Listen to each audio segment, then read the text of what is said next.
सत श्री अकाल, आदाब बच्चों, कैसे हो आप लोग? बहुत बढ़िया हो। शाबाश शाबाश। Welcome welcome to our channel. Deferred revenue expenditure.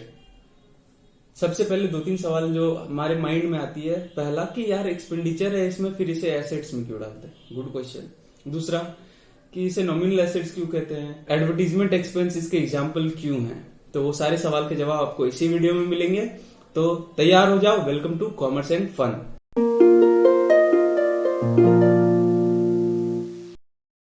Deferred revenue expenditure जानने से पहले हमें जानना पड़ेगा कि एक्सपेंडिचर क्या होता है। मैं एक्सपेंसेस नहीं कह रहा हूं, एक्सपेंडिचर कह रहा हूं। तो देखो, एक्सपेंडिचर वो सारे स्पेंडिंग्स, वो सारे आउटफ्लो ऑफ रिसोर्सेस जिससे हमें इकोनॉमिक बेनिफिट्स मिलते हैं, जिससे कोई बेनिफिट मिलेगा ऑर्गेनाइजेशन को, चाहे एसेट का क्रिएशन होगा तो उसे हम एक्सपेंडिचर कहते हैं। ठीक है।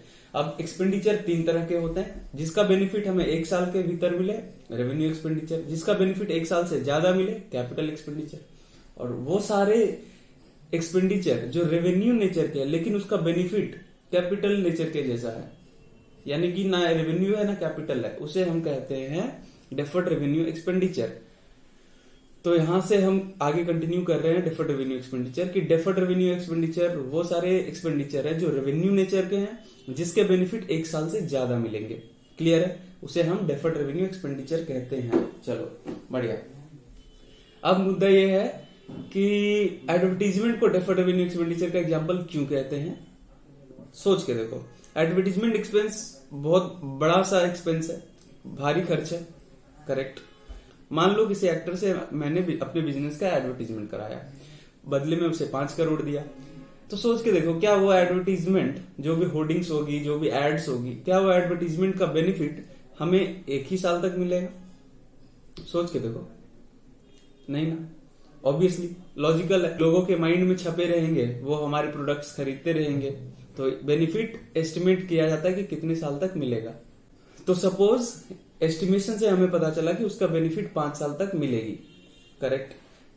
तो क्या ये लॉजिकल नहीं है कि वो 5 करोड़ को 5 साल में इक्वली बांटा जाए, या पूरा 5 करोड़ को फर्स्ट ईयर में बुक कर दिया जाए? तुम ही बताओ। लॉजिकल। तो ये लॉजिक के वजह से ही डेफर्ड रेवेन्यू एक्सपेंडिचर का जन्म हुआ। ठीक है।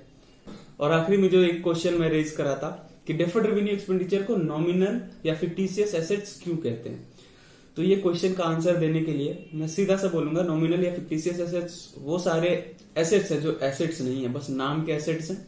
एक्चुअली में लॉसेस या फिर एक्सपेंसेस हैं जो yet to be written off, जो yet to be set off, जो सेट ऑफ होने बाकी है, यानी कि उसे अलग अलग पीरियड में अलॉट करने बाकी है। ठीक है। यानी कि सेम डेफर्ड रेवेन्यू एक्सपेंडिचर के जैसा। That's why deferred revenue expenditure nominal या फिक्टिशियस एसेट्स की क्लासिफिकेशन में आती है। क्लियर है? सर मुझे फिर भी नहीं समझ में आई सर। क्यों बच्चों? सर मैं किताबी कीड़ा हूं। कोई बात नहीं, इसका भी तोड़ है हमारे पास। तो डेफिनेशन के भूखे लोग तैयार हो जाओ, अपने अस्त्र स्क्रीनशॉट लेकर। आपके सामने 2 स्लाइड्स पेश करने जा रहा हूं, सारे कंसेप्ट क्लियर हो जाएंगे। डरने की कोई बात नहीं है, ये सारे नोट्स सेल्फ एक्सप्लेनेटरी हैं। आप लोग को यदि ये कॉन्सेप्ट समझ में आ गया है, नोट्स पढ़ना एकदम क्लियर हो जाएगा पानी की तरह। तो ये आ रही है आपकी स्क्रीन के ऊपर, जल्दी से प्रेस करें देवियों और सज्जनों स्क्रीनशॉट बटन।